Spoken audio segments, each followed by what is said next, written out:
I'm driving to an estimate. Do you know what to do with an estimate? Do you know how to take care of the customer? Make sure you're as professional as you can be.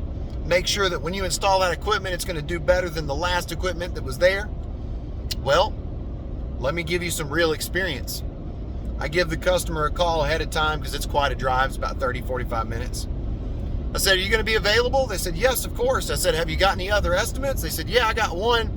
You feel confident in that person? They're going to take care of you, put the right piece of equipment in there? They said, well, I wasn't going to go with the first one. I said, okay. What size is the unit? Do you know what you got? Is it a split? Is it a package? They said, it's a package. I said, okay. Well, I don't think it's big enough. And the guy that came out here said he don't think it's big enough either. What size is it? He said, it's a 2-ton. That guy, I said, what'd he price? He said, well, he gave me a price on 3-ton. I said, okay, I definitely need to come out and take a look at it. I'm on my way. Give me about 30, 40 minutes. I'll be there. He said, okay. And when I get to this job, I'm going to check all the vents, make sure I know exactly how many are there. I'm going to check the square footage. I'm going to know exactly what the load of this structure is. And if it's upwards of 30,000 BTUs, 35, 34, 35, I'm going to put in a 3-ton unit. If the duct size is right, if it's at least 16-inch return supply, if there's a 20 by 30 return grill, if he's added on since he first did the house, because this unit that's existing is 1993. That means this unit has been there for 30 years, a 2-ton unit. If you can live with a unit that's 2-ton for 30 years, why do you need to go up to a 3-ton? So I'm going to find out why. If I can't find a reason why, I'm going to price this man the exact size that he needs. And I'm going to let you know how this goes. Let's go! So I got a 2-ton package heat pump at this house and just took the panel off for the return to measure the pipe, and it's 14-inch. So 14-inch return and supply is perfect for a 2-ton unit. This is a pretty old unit, so definitely need to go back with a 2-ton. Here's my crawl space hole. Oh, that looks pretty good. Always check your ductwork. Looks like it's flex. There's a bag of flex somebody left. All the ducts are off the ground though. Awesome. This house is 40 foot long by 20 foot wide. It's got a little laundry room as well. So we have a total square footage of 900 square foot. 100 square foot for a laundry room, and then the square footage of the house is 20 by 40. 800 square foot plus that laundry room, so 900 square foot total. 14-inch return and supply trunk. We have a total of 8 6-inch vents. The size of the registers are 4 by 10. We have 8 total. And then we have a return grill size that's 20 by 25 with a 14-inch return trunk. So we don't need a 3-ton unit for this house. We don't even need a 2.5-ton unit.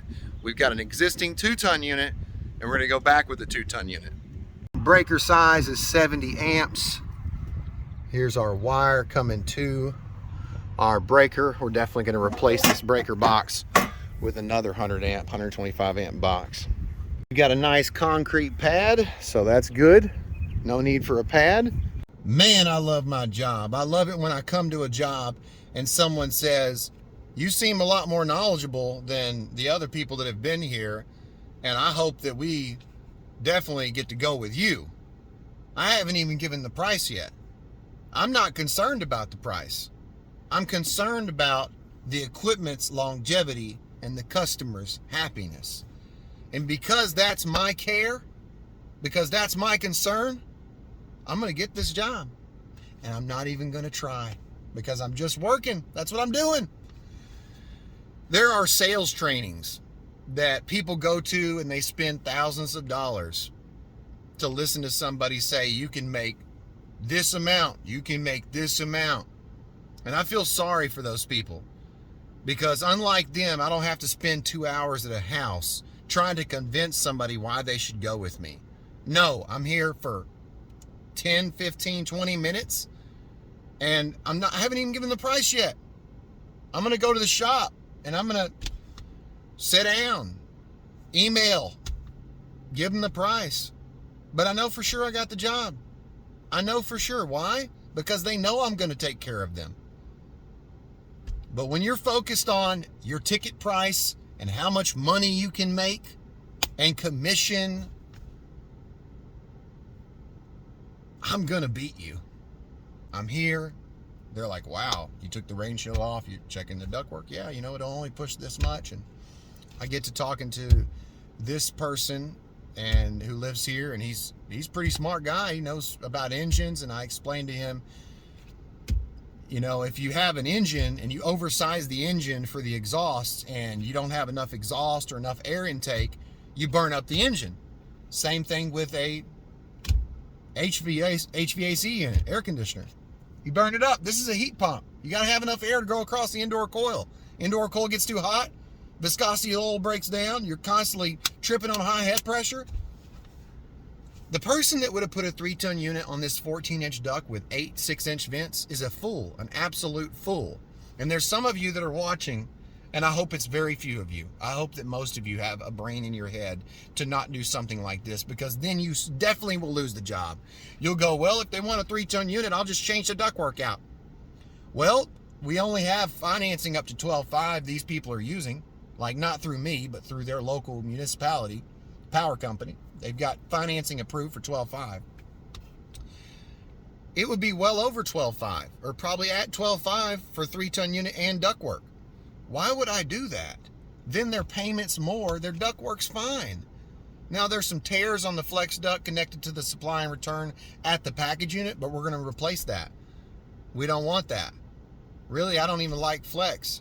We try to replace and make as much of it metal as possible. We build square duct in-house, custom duct.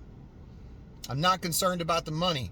Where I live, the median average income in the place that I live is like 20 grand. You don't see a lot of people with Ferraris. In fact, I've never even met one with a Ferrari. But I hear these people that are all about this sales training, you know, you got to look and see what material things people have, and then you jack the price up and you, what? No. That's ridiculous. I don't care about the average ticket. I don't care about spending 2 hours. I care about how much time it takes for me to take care of that customer, and that's all that I need to be worried about. I'm checking the duct size. I'm checking the amount of vents. I'm checking the return. I'm talking to them about what thermostat they would like, if it's Wi-Fi, if it's not. Some people like that. I'm looking in their crawl space. I want to make sure it's all tied up. It's all nice. It's not dry rotted insulation. I'm looking in their attic. I'm looking at their insulation value. It's less than 1,000 square foot. I know for sure we're going with a 2-ton package.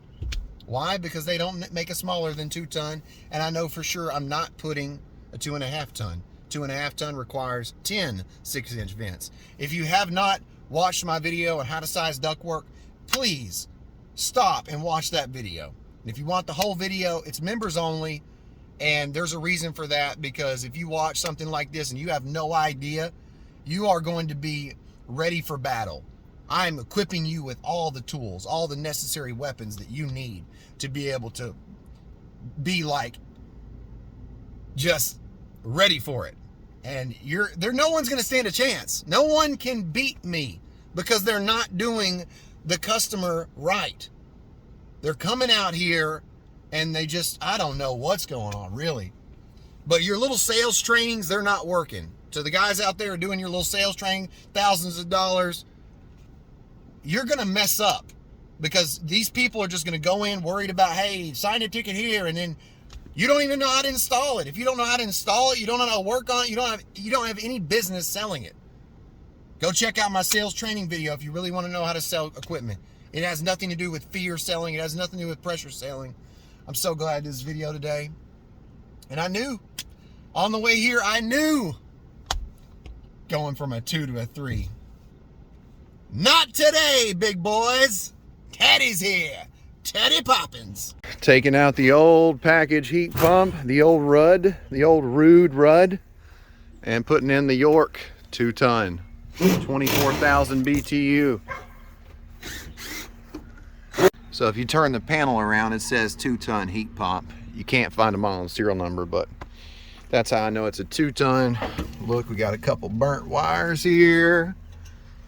Look at that contactor. That definitely needs to be replaced. And then this relay is loose.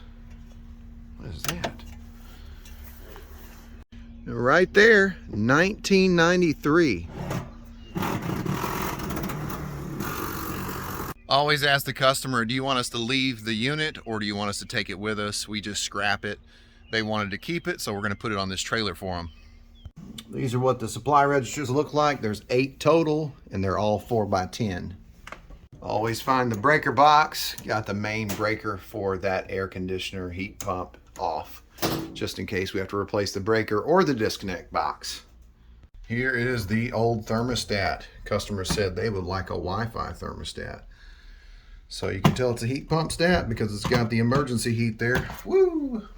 20x25 return grill right here.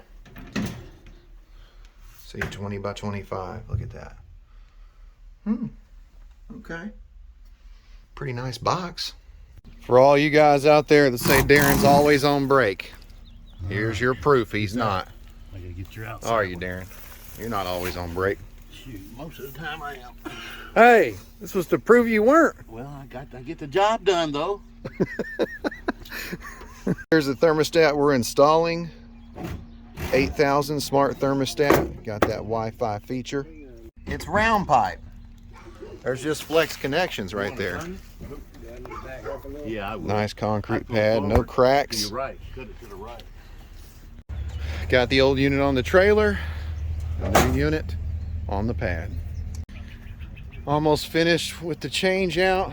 New disconnect box, 50 amp and a 25 amp breaker. Nice looking rain shield. Darren, I just looked at the thermostat and the thermostat wires. Hold on, let's have a talk here. How's it going? What is going on? So we got a number 6 wire going to the heater kit. We got a number 10 wire going to the contactor for the heat pump. And then our thermostat wires, we got the call for the reversing valve, call for the heaters, call for the fan. We got our call for our cooling, our common, and our 24 volt, our red. So red and common together, that's 24 volt. And that's the wiring. I'll show you the wiring to the thermostat. Here's the thermostat wiring. We've got blue for C, red for R. Took out the jumper, don't need it because I've got the C and the R. I don't have just the R, so I'm not using batteries. Orange wire for the O/B, yellow wire for the Y, G fan wire, and then the white wire I'm using for the auxiliary heat and the emergency heat. I like how they use the same terminal for the aux and the E. That's nice. Usually there's a separate terminal. So now we've got our Honeywell Home 8000 series stat. And there we go. Let's start this thing up. Now time to program the thermostat.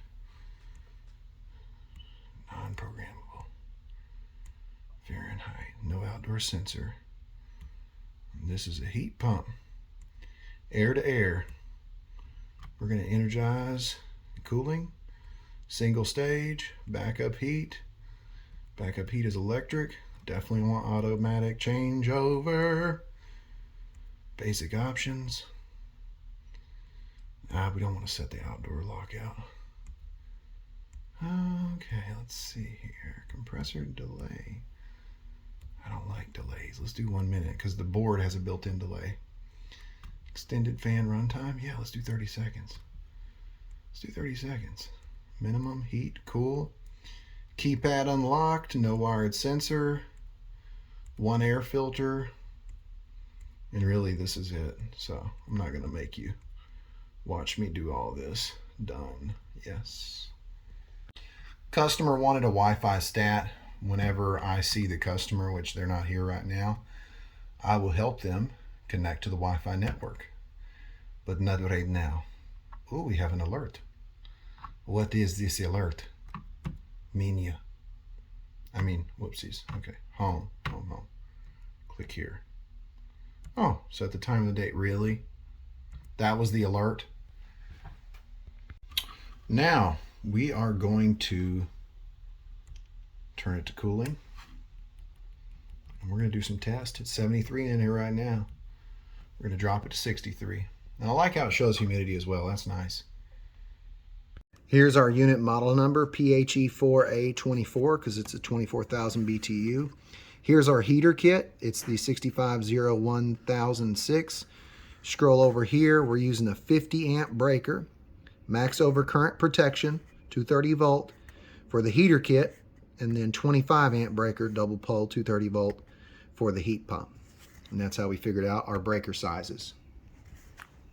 I've got it in cooling, but it's blowing 96-degree heat. You can see it's rising. Something's wrong. Let me go outside and check. All right, so I used my meter and I checked from the C, the common, to the O, the orange. I'm supposed to have 24 volts. That energizes the reversing valve in cooling, but I didn't have any voltage. So I think I have a thermostat issue.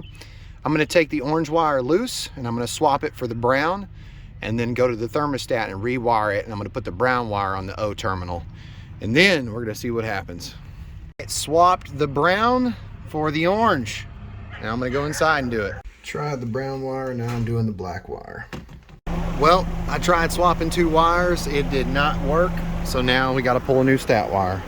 So no big deal. Need to pull one anyways, especially when there's a splice, and there's obviously got to be a splice somewhere. I'm gonna go ahead and put the red and the orange together and energize that reversing valve. That way I can do some checks. This is the last vent. Doing some airflow checks. About 700 feet per minute. Second to last vent. Almost 700. Awesome. Oh, that was blowing really hard. 800. 700, so I bet all the vents are blowing about 700.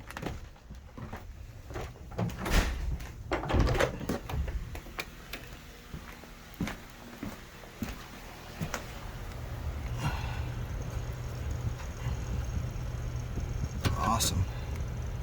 So same thing, good airflow on every one of the vents. All right, check this one. Okay, 620, 630.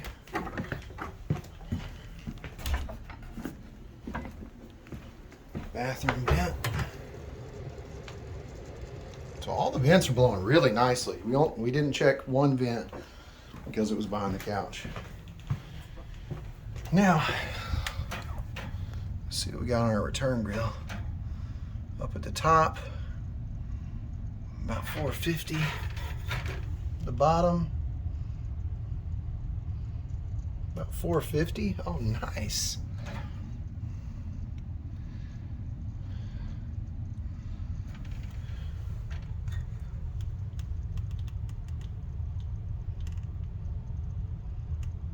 $500 at the most, and 450. Average, I'm gonna say, is about 450. If you haven't seen my video on how to check the CFM doing 16 to 20 readings on the return grill, I'll post a link to that video. I don't want over 500 feet per minute, and I don't want under 350 feet per minute. So in between 350 and 500 is great for me for feet per minute across that return.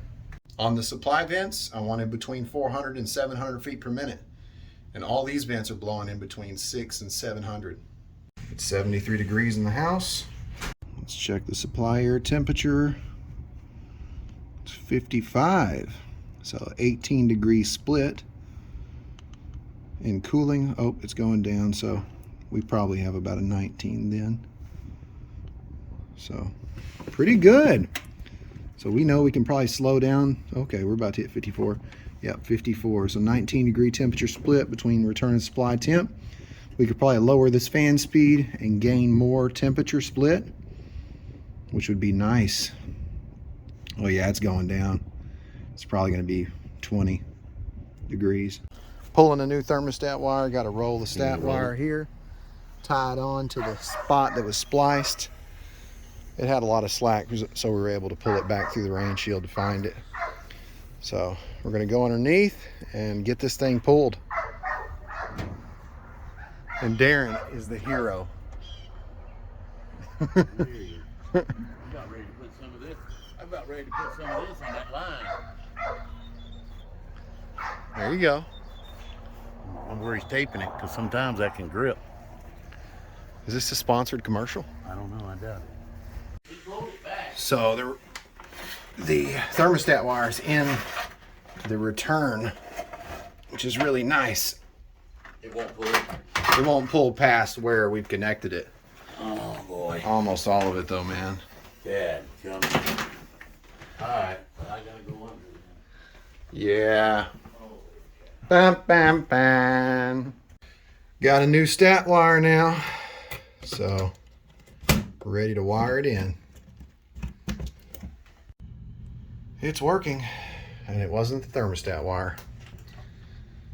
I will show you and talk about what it was. Nice, cool air. Job turned out good.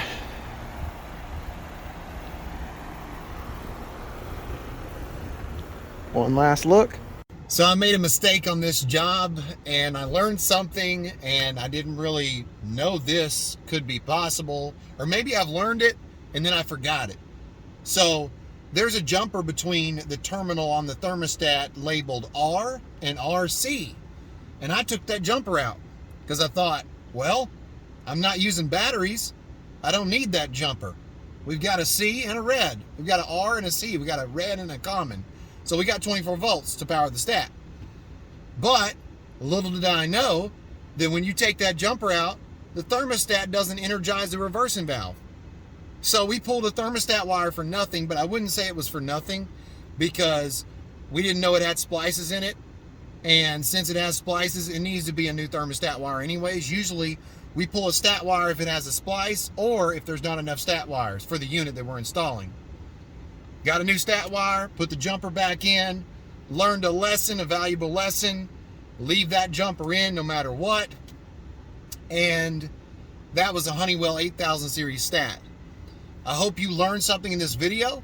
Let me know what it was that you learned down in the comments. Put your questions down there, please.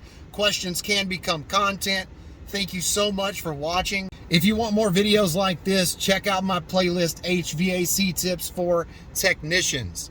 I've got hundreds of videos of live experience as a technician in the field so that you can learn how to be a better HVAC technician. If you want to learn more and you want more training, check out my members only videos. If you become a level 3 member, you can have access to all of my level 3 members only videos like HVAC sales training, geothermal training, HVAC equipment pricing, equipment sizing, duct sizing, heat pump balance point, mini split sizing basics, and a bunch of other members only videos.